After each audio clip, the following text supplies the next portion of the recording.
Thanks very much, Mark. I guess in current environment, we've got obviously rising interest rates, rising inflation, a fair degree of investor nervousness as equity markets have rolled over and bonds have underperformed.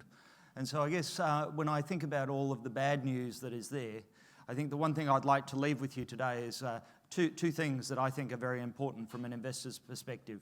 One is the need to invest in a product or an asset class that delivers stability of capital, but also delivers an uncorrelated source of an attractive income. I believe private debt definitely delivers that, and private debt that's well managed by an experienced team delivers it even better for investors. So why do we make the claim around capital stability? Unlike other asset classes, we are responsible for negotiating the terms, the conditions upon which we lend to the company.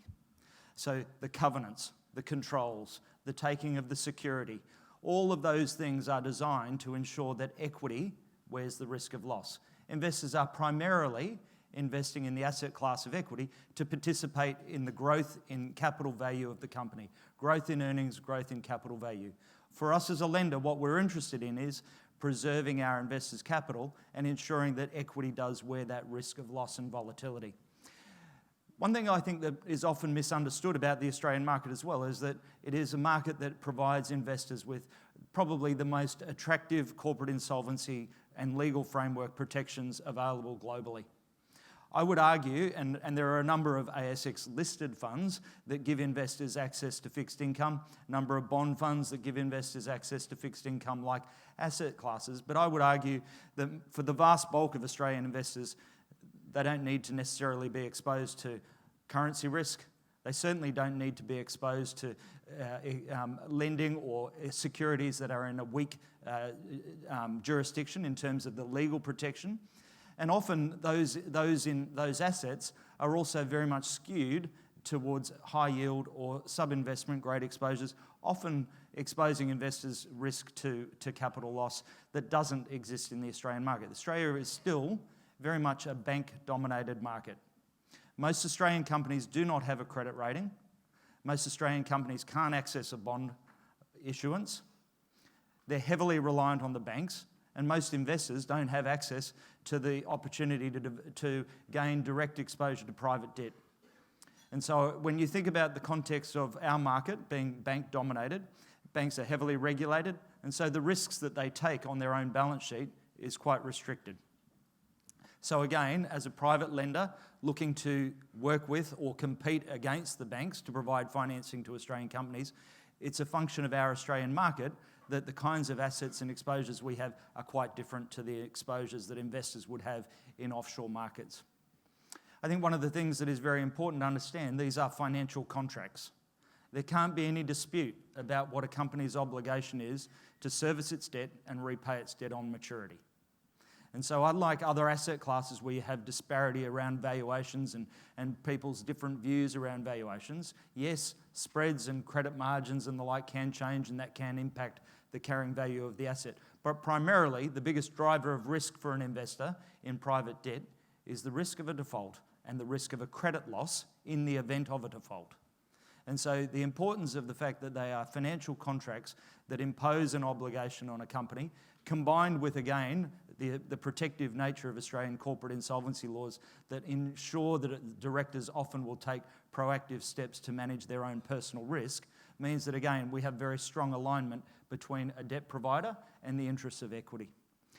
This chart here on the bottom here just simply points out data going back to 2009 when the banks first started reporting through APS 330 data to APRA.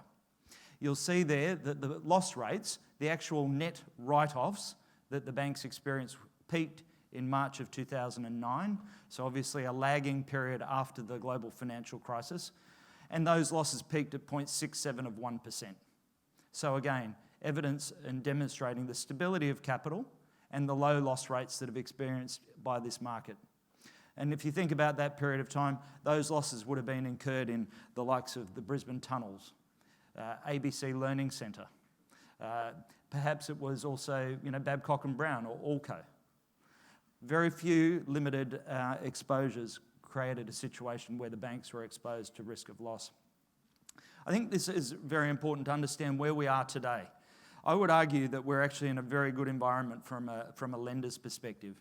Over the course of the pandemic period since early 2020, we've had the situation where the government and the Reserve Bank have ensured that the banks and the market have been awash with liquidity, accessing cheap financing through the Reserve Bank. Obviously that has ended, and now the banks are faced with a position where their own cost of funding in wholesale markets is increasing. And as a result of that, they can't generate the required return on shareholders' equity that is necessary to sustain those loans based on current margins.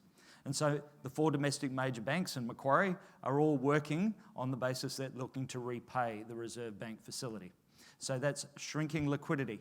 When you get a shrinking of liquidity and you also have a situation where the bank's cost of funding is increasing, obviously credit spreads and margins widen. So from our perspective as a private markets lender, great environment to be in the position where we're seeking to originate transactions with companies. Liquidity is tighter, margins are widening, delivers better risk-adjusted returns for our investors. From the income side of things, so as I mentioned at the start, the 2 things I'd like you to think about in terms of well-managed portfolios of private debt: deliver the stability of capital, protective of investors' interests, but also delivering a source of income. That source of income, often people say, oh, it's the illiquidity of the asset class. I don't agree with that. My view is our role as a lender is to build good long-term relationships with Australian and New Zealand-based companies, seeking to find opportunities to lend to those companies. Just because you've got capital doesn't mean that a borrower will borrow money from you.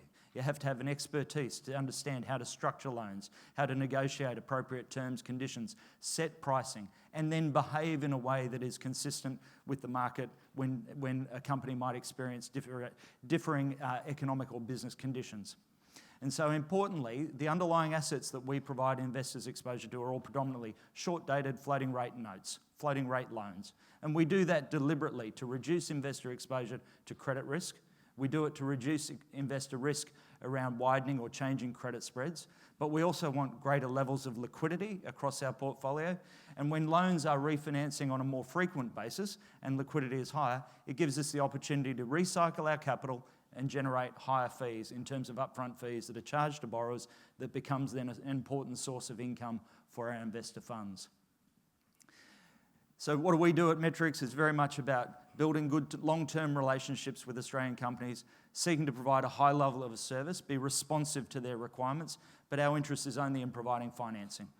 And so we originate transactions directly with those companies, seeking to understand what are the key drivers of cash flow that this company or this project will deliver to service and repay its debt, and then to ensure that we've structured the appropriate capital structure to mitigate any risk of downside loss. So again, looking through over the period of time in which we would provide financing, what are the things that are going to drive the company's cash flows, and then what is the appropriate capital structure, level of leverage that that company should be able to sustain in periods where economic or business conditions may deviate over a period of time. And then setting appropriate controls and covenants to give us early warning mechanisms to control risk. And then obviously ongoing risk management. And that is, as a result of all of the information that the companies provide us, is a means to understand exactly what's going on in their businesses. We've heard that FY22 financial performance in the market for public market investors has not been too bad. Well, I could have told you when we looked at the reporting information that was coming through from our clients, more than 60% of our clients by the end of 30 June were in their FY22 performance were exceeding FY21. That's because we gain access to private side information around the quality of the company's earnings, how management are responding to current conditions, and have a very good insight across the broader economic market.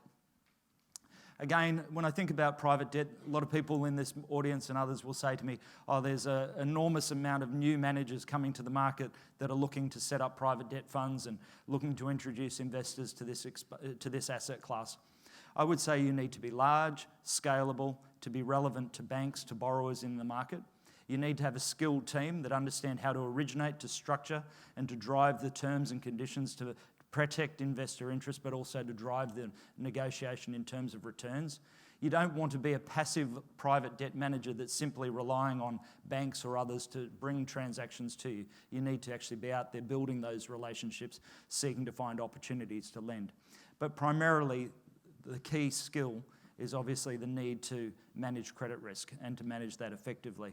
And I think one of the benefits that we've been able to deliver to the market is having large-scale funds where we've been able to provide greater levels of diversification to clients. So if I think about two of our funds, MXT, the Metrics Master Income Trust, which is listed on the ASX, or MDIF, the Metrics Direct Income Fund, which is the unlisted managed fund version of MXT, those two funds provide investors with exposure to around 280 individual loans, where the average credit risk to any one individual borrower is around 0.5 of 1%. Again, as we've raised capital, we've sought to diversify investors' exposure to limit risk. When I often think about these sorts of sessions and often the managers and others that present in public markets, they're often talking about growth opportunities in their asset class and the like. And no doubt within the Pinnacle affiliates, there's quite a number of the team that are very well skilled in terms of being able to select appropriate stocks. But if you actually look at the performance of different asset classes going back over 20 years, and this is Vanguard data, you can see the volatility of performance of different asset classes. Large drawdowns, material gains. But obviously, if you look at the average performance of these asset classes over 20 years, not one has delivered double-digit returns for investors. I compare and contrast that again to the performance of our two ASX-listed funds. So MXT, again, designed to be a defensive allocation for client portfolios, designed to be a replacement to traditional fixed income, designed to replace hybrids, bonds, moving up the risk spectrum, taking more risk but getting well paid compared to, say, a term deposit. Again, you'll see here the absence of downside volatility. MXT delivered exactly what we said 5 years ago when we launched that fund. So that we sought to provide investors with a return of the RBA cash rate plus 3.25 as a minimum. That fund over the last 5 years has now delivered in excess of 4.29 over the RBA cash rate. Now the floating rates are flowing through.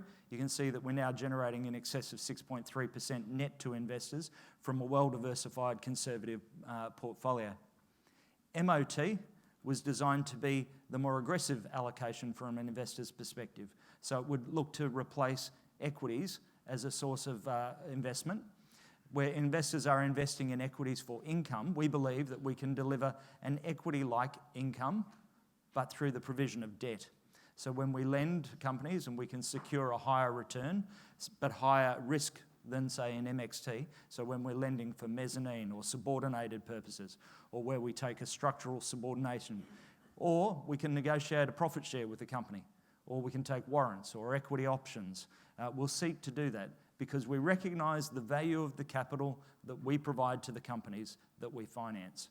And so our view is if the company is going to perform very strongly as a result of a loan that we're providing to that company, then it's in our view that we should seek to provide our investors with the right to participate in that upside capital gain.